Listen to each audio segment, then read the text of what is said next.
Oke, sesuai janji ya, gua bakal mulai segmen ngobrol kita full black screen. Kalau ada subtitle, gua niat ya gua bakal taruh subtitle. Kalau enggak ya udah gua bakal upload black screen. Kalian bisa nonton ini tanpa harus melihat layarnya, tanpa harus melihat YouTube kalian atau tanpa harus melihat Instagram kalian atau TikTok kalian. Karena ini memang gua buat khusus untuk menemani waktu kalian, biar setidaknya otak kalian bisa ada ilmunya gitu loh. Karena yang gua ngomong ini ilmunya memang benar-benar dari orang yang pintar dan juga orang yang cerdas.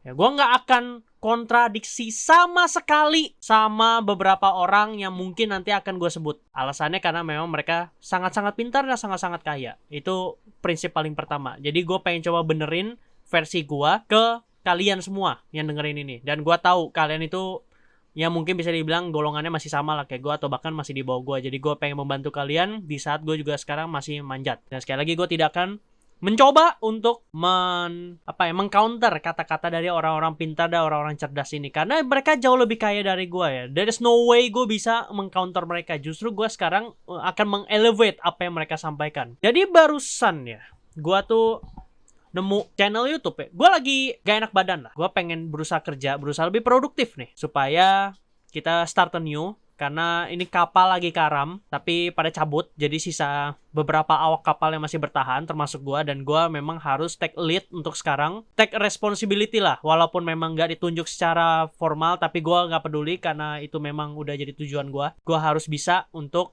buat kapal ini stay dulu setidaknya. Kita gak bisa maju tapi bisa stay dulu. At least gak tenggelam. Tiba-tiba gue lagi cari tontonan nih. Tontonan, musik, atau apapun. Terus ketemu channel ini. Gue gak akan kasih tahu channelnya apa. Kalian bisa cari ya sendiri lah. Karena itu nanti gue bakal kena hukum kalau kayak gitu. Pokoknya dia membahas mengenai orang yang budgetnya kecil, orang yang gak punya duit, tapi nabung Bitcoin. Apakah salah atau tidak? Dan dia di situ judulnya menyebutnya pembodohan. Dan dia malah sedikit meluruskan katanya apa yang dikatakan oleh Timothy Ronald. Kalau kalian tahu dia raja kripto di Indonesia. Dia tidak mendeklar dirinya raja, cuman orang-orang menyebutnya dia raja kripto ya. Yang gue aneh tuh satu begini. Siapa yang suruh orang gak ada duit nih investasi di kripto? Itu gue pertanyaan paling gampang anjing. Itu kan Timothy gak ngomong gitu ke semua untuk melakukan. Jelas dia ngomongnya itu sudah sangat jelas anjing. Lu freelancer, lu pelajar, lu dapat income, lu kembangin investasi ke ilmu. Kalau lu udah dapat dana dan lu masih stagnan setidaknya, lu hajar Bitcoin. At least untuk menahan inflasi. Tujuannya kan itu, store of value. Sekarang siapa yang nyuruh misalkan nih gelandangan atau ojek? Siapa yang suruh dia dapat duit dari ojek nabung di Bitcoin harian pula anjing? Siapa yang nyuruh? Gak ada. Kerja. Kerja itu kan duitnya kepake operasional. Gue pun juga melakukannya. Itulah makanya jangan pernah dengerin orang-orang begini. Gue bingung bisa dia dapat 22.000 subscriber itu gimana caranya anjing. Dia spread kebodohan, yang denger berarti lebih goblok dari dia dong. 22.000 orang loh. Dia tuh yang dia ngomong tuh salah semua. Gue baru nonton 2 menit aja. Anjing ini ngomong apa? Ini salah semua. Gue gak begitu bro. Gini loh. Gue kalau gak ada duit gue gak akan nabung Bitcoin. Apalagi duit gue operasional. Duit gue kebutuhan untuk operasional di rumah dan di kantor. Gak mungkin gue buang jebret Bitcoin. Goblok. Gak mungkin. Gue pasti bakal pakai. Gue bakal pakai semuanya. Cuman bedanya gue masih belajar. Gue pelajari apa itu kripto, apa itu Bitcoin, etc. Itu iya, belajar ya. Siapa yang nyuruh lu naruh Bitcoin pakai duit panas? Udah simpel ya gitu aja deh. Itu kan duit dingin, store of value. Lu gak pakai bertahun-tahun supaya tidak kegerus inflasi dan juga currency. Karena kita itu termasuknya growing country. Aduh gue lupa namanya, sebutnya economic country atau apa gitu. Indonesia ini kan termasuknya ke itu. Jadi country yang dimana secara currency itu belum stabil. Kita tuh currency dari negara berkembang. Jadi currency kita tuh bisa dibilang pasti bakal kalah sama currency negara maju kayak Amerika, renminbi, dolar, renminbi, yuan, terus juga ada yen dan lain sebagainya, Swiss franc. Itu udah pasti kalah. Maka dari itu, caranya supaya nggak kegerus inflasi dan kegerus currency, ya lu hajarnya di Bitcoin. Tapi kalau duitnya lu pakai untuk keseharian ya jangan lu taro dong. Jangan lu taro. Siapa yang nyuruh naro? Even Timothy tidak pernah bilang tuh taruh Bitcoin, semua duit tuh taruh Bitcoin. Enggak, kalau lu pakai operasional pakai anjing. Siapa yang nyuruh? Gue bingung anjing. Gue bingungnya yang komen banyak lagi. Yang nonton banyak, yang komen banyak. Ini nih kendala terbesar nih di negara ini nih. Termasuk di gue ngerasain lagi. Itulah kenapa gue gak pernah dengerin lulu semua. Itu alasannya. Karena otaknya kosong semua kan. Gue gak mau dengerin kalian ngomong tuh alasannya begitu. Karena kalian tuh di luar dari kompetensi kalian berani ngomong loh. Gue berani ngomong begini karena ini bisa dibilang kompetensi gue. Gue tuh mengeduket orang anjing. Gue mengeduket, gue bisa menyampaikan informasi ke orang dan orang itu bisa terbantu karena itu. Udah puluhan orang, mungkin ratusan, cuma mereka gak ngomong aja. Giliran ada drama baru ngomongnya ke gue. Giliran nasihat gue atau omongan gue terbukti gak ada yang ngomong ke gue ya. Memang seperti itu kan naluri dunia ini. Sama apakah gue terbantu dengan Timothy Ronald? Oh sangat terbantu anjing. Di antara 3 orang pendiri TU yang paling membantu gue jujur aja itu adalah Timothy Ronald. Felicia oke lah, mungkin untuk investasi reksadana dan pengetahuan mengenai keuangannya dia kan emang jago. Untuk Raymond Chin mungkin untuk yang politik dan lain sebagainya. Politik, terus juga kronologi jatuhnya perusahaan, kronologi suksesnya perusahaan, dia bagus. Tapi kalau udah ngomongin bisnis dan lain sebagainya, apalagi dia udah menjurus ke agama, udah deh gue angkat tangan tuh. Gak pernah gue tonton. Makanya yang paling membantu Timothy, dia tidak pernah bilang, lu pakai duit panas hajar Bitcoin. Enggak anjing. Enggak. Ya, jadi tolong yang kayak gini jangan didengerin lah. Sumpah, 22.000 orang, gue bingung gitu loh. Giliran gue yang berusaha untuk menyampaikan informasi dan juga edukasi, itu yang nonton dikit. Dan rata-rata bahkan yang merasa terbantu, itu tuh orang luar anjing. Mereka pakai bahasa Inggris yang lu bahkan gak ngerti mereka ngomong apa. Mereka bilangin nih orang ngomong apa nih. Mereka tuh merasa terbantu gara-gara gue. Mereka rela pakai subtitle anjing. Lu bayangin gue ngomong pakai bahasa Indonesia di subtitle ke bahasa Inggris sama mereka anjing.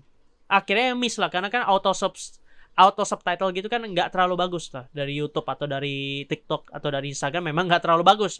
Auto transkrip ya juga, subtitlenya juga nggak terlalu bagus. Tapi begini, lu dengerin orang yang ibaratnya kagak bisa apa-apa, ya begitu jadinya. Bisa-bisanya dia ngomong, ini perlu dibetulin nih. Kalau misalkan kalian masih kerja kayak tukang ojek atau apa gitu, kurir, kalian jangan taruh Bitcoin. Ya memang jangan. Kenapa lu ngasih tau lagi? Memang jangan. Siapa yang nyuruh naro anjing? Lu punya duit 50 juta misal, bertahun-tahun lu nggak pakai, lu bisa hidup sebulan misalkan hanya dengan 4 juta dari UMR, tapi lu punya duit 50 juta misalkan, itu lu taro. Bener, kalau lu lagi nggak mau nambah ilmu atau gimana, atau belum ada kebutuhan, taro Bitcoin. Itu kan simpel kan? Tapi kalau lu pakai operasional, lu jangan taruh Bitcoin dong. Jangan taruh di altcoin juga, itu lebih parah, lebih goblok lagi tuh anjing.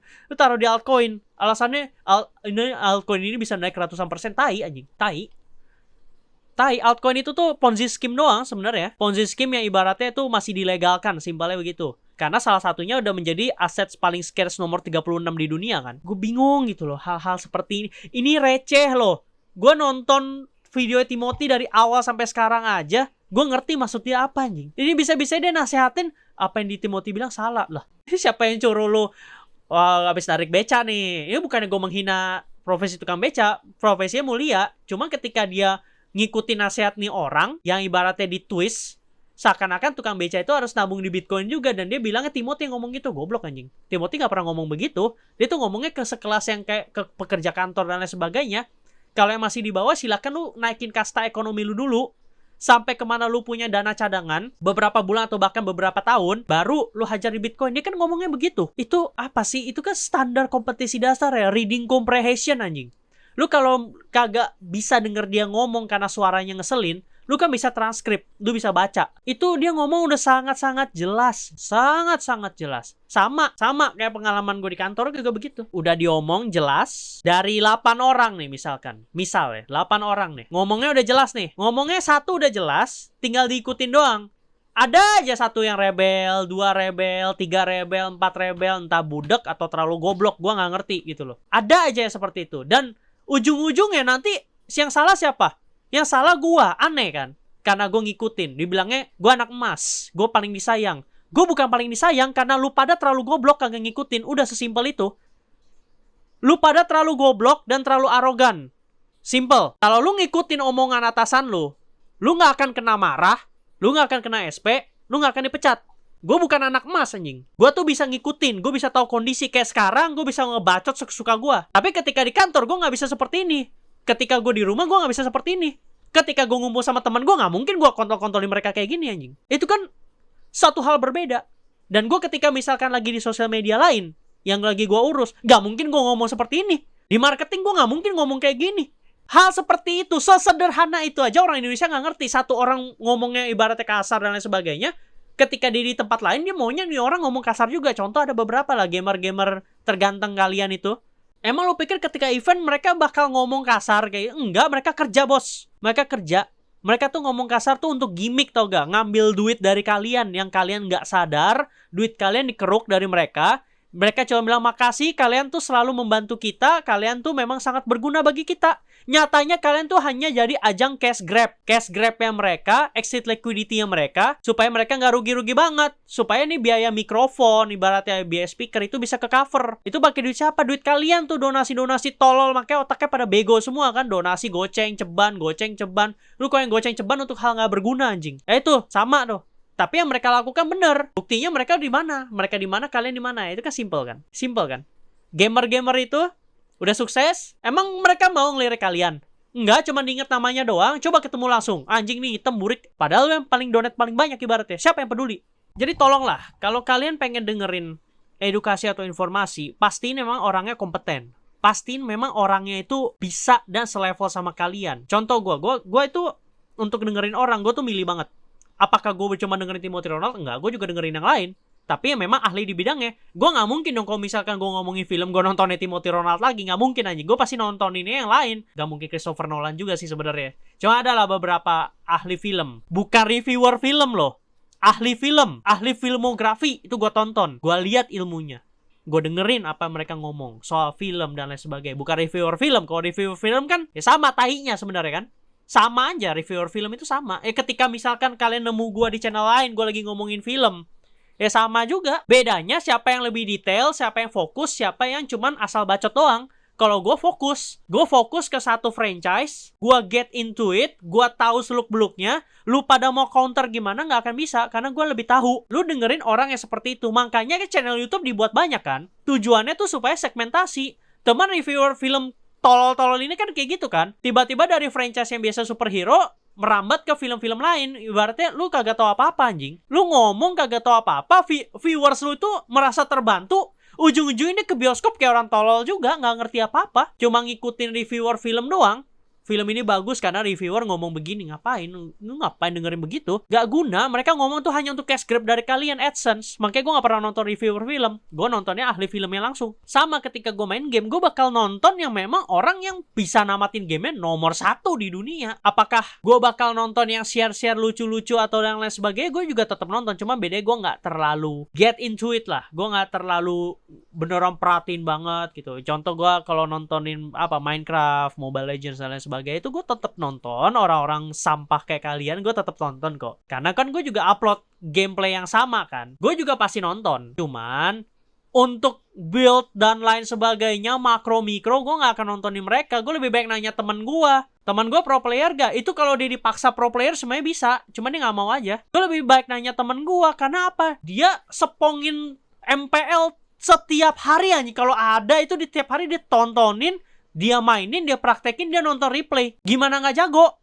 Waktunya dibuang ke situ semua. Sekarang gimana gak jago ya? Gue nanya ke dia lah, lebih jago lah. Jadi gitu loh. Mungkin untuk sekarang segini dulu ya. Ini kan baru permulaan. Ya kira-kira kalian tahu lah kira-kira gambaran akan seperti apa ini ke depannya. Radio ini baru 15 menit. Mungkin nextnya bisa jadi 1 jam, 2 jam, 3 jam. Atau gue bahkan undang bintang tamu yang memang sama, punya keluhan yang sama kayak gue. Kita tunggu saja.